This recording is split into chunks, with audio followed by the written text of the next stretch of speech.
What's up, guys? Welcome back to the channel. So before I get started, I just kind of want to touch on a few things. One, I'm not a psychologist. I am not diagnosing you. I'm just and I'm not sending out blanket terms either regarding the topic of depression. But I just want to discuss the things that worked for me that helped mitigate depression and helped promote positive emotion. All right, guys, let's get started.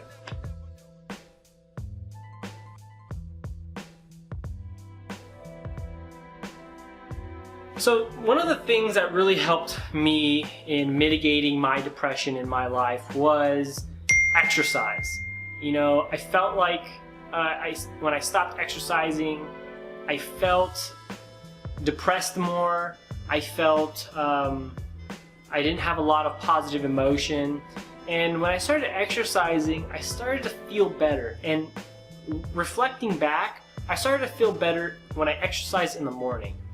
And for me, it wasn't so much lifting weights, it wasn't so much like CrossFit workouts, but it was more of like the endurance, the running, swimming, biking, where I really found pleasure in doing those because my mind automatically started to think like, oh, if I do this, I'm gonna have a positive emotion. So in my life, it really helped me to take on these exercises, which I've now started pursuing triathlons because I figured, you know, if this is helping me, I might as well stick this in my life and make it concrete in my life. So the number two thing that I changed that I really noticed helped reduce my depression was my diet. This was actually pretty up there with number one. But I noticed that when I ate extremely salty or fatty foods like fast foods, I was depressed. But when I started eating better, and I didn't notice because I ate that food so much, so I didn't notice like this was a diet thing. But when I started eating cleaner, because I was training for these triathlons, when I started eating cleaner and then I wanted to splurge like on a burger or something, I immediately felt it. I felt it. Like I felt sluggish. I felt sad, like I felt foggy. It was a real thing and it really affected me and I was like, whoa, this is wild. Like my face, I would wake up swollen because of like all the salt and sodium in the fast food. And so definitely your diet plays a huge role in the amount of depression, the amount of negative emotion that you experience in your life or in your day-to-day tasks. So the number three thing I really noticed was when I got out of the Air Force, I didn't go straight into school. I actually kind of did this entrepreneurial route where I was doing real estate and I was taking on pretty high risk amounts of loans and investors and trying to make money for these people and for myself. And so I was so busy that I began to become isolated. And I think isolation was number three. Why I was so, or not number three, but why I was so depressed. And so not being isolated would be number three. So avoid isolation because when you isolate yourself, you're stuck with yourself, you're not getting emotional or social experiences. You know, people are social beings. Like there is no doubt about that. And that when you begin to isolate yourself, you will begin to think thoughts that typically you wouldn't think before. And so it's important to just get out with your friends every now and then, or call your family friend or your family member or a friend, or go grab a drink if you're old enough. I don't know, do something socially in a group every now and then. Not every day, you don't have to every day, but definitely it helps mitigate that depression. And also to caveat on top of that is make sure you surround yourself with people who are positive. Don't surround yourself with people who are just negative, because that'll just affect you even more. And so it's real crucial to balance that. And I think a lot of times we can get caught up in friends that you've known since high school, but they're extremely negative, but you've known them for so long. And I'm not saying dump those friends, but maybe limit the time you spend with them and really begin to cultivate better friendships. You should have friends that inspire you every day. That should be a test. Does your friend inspire you? Does he encourage you to do better? Does he make you think outside the box? Those are the friends you want in your life. If you don't have those friends, start finding those friends. But number 3, avoid isolation. You are a social creature. You need to socialize with other people. So the number 4 thing to avoid to help fix helped fix depression in my life was avoiding social media. Now, this was kind of sticky because a lot of my business stuff surrounded around social media, but I found that a lot of times I compared myself to people on social media.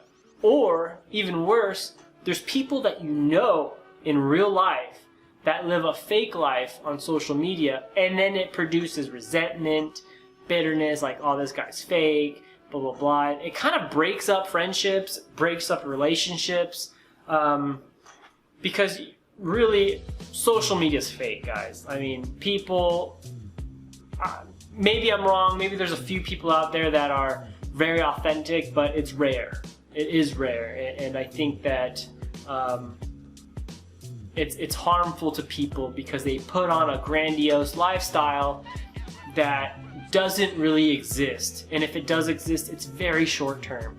You can't live like that for 40 years. You can't live partying and doing things for 40. It's just not in the laws of the world. That's not how the world operates.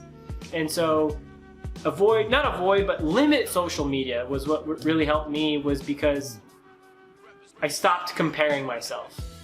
And I stopped comparing others to myself. And it's a natural thing we do. It's very natural. And the only way to really avoid that is to just limit it to a certain amount of time per day. So, and then the number 5 thing that I think really helped reduce my depression was I started to set goals. I started to set big goals in my life, like things that I just wanted to pursue, and it just gave me almost a life purpose, a meaning to pursue something in my life. And I knew it was going to be hard work. I knew it was going to take sacrifice.